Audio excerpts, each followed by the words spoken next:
Good morning, fifth graders. We're moving into English for day 3. And our objectives for today are that I can draw inferences using details from the text. Okay, we've been practicing that a lot. I can explain the characters' actions from the text.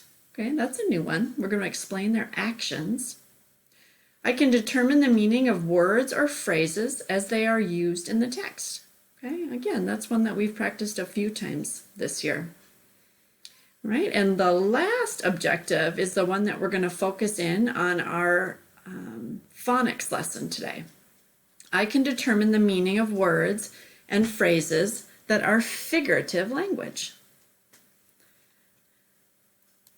All right, and the story today is it's a movie review. So maybe before you start reading, you can think about your favorite movie, the best movie that you've ever seen. All right, and this particular article, it's called Danger Offshore. Right, it's written by a student describing their favorite movie. And it's actually written in a movie review style. Okay, so if you don't have this book in front of you, my word study, why don't you go ahead and grab it. And then we're going to turn to page 18. Okay. Danger Offshore.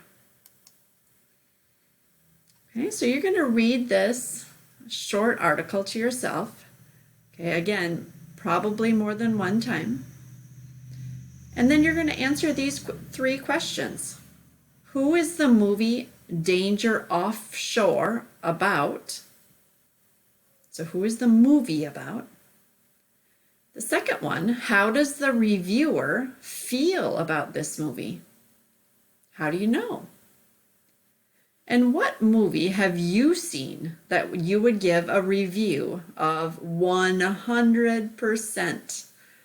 Okay, remember 100% is perfect, like your favorite movie of all time.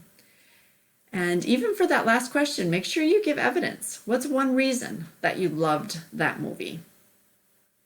All right, and all 3 of these questions are going to be written right in your book. Okay, now you'll see my book here. I went ahead and wrote the questions right in there. So then I'm going to go in and answer those right underneath the question. All right, so you can pause the video and copy these questions right now into your book. Or I will also put a link in Schoology with these questions. And then you can spend some time handwriting those today. Okay, it's always a treat when we can move away from the computer. All right, remember to check in with your teacher if you have any questions.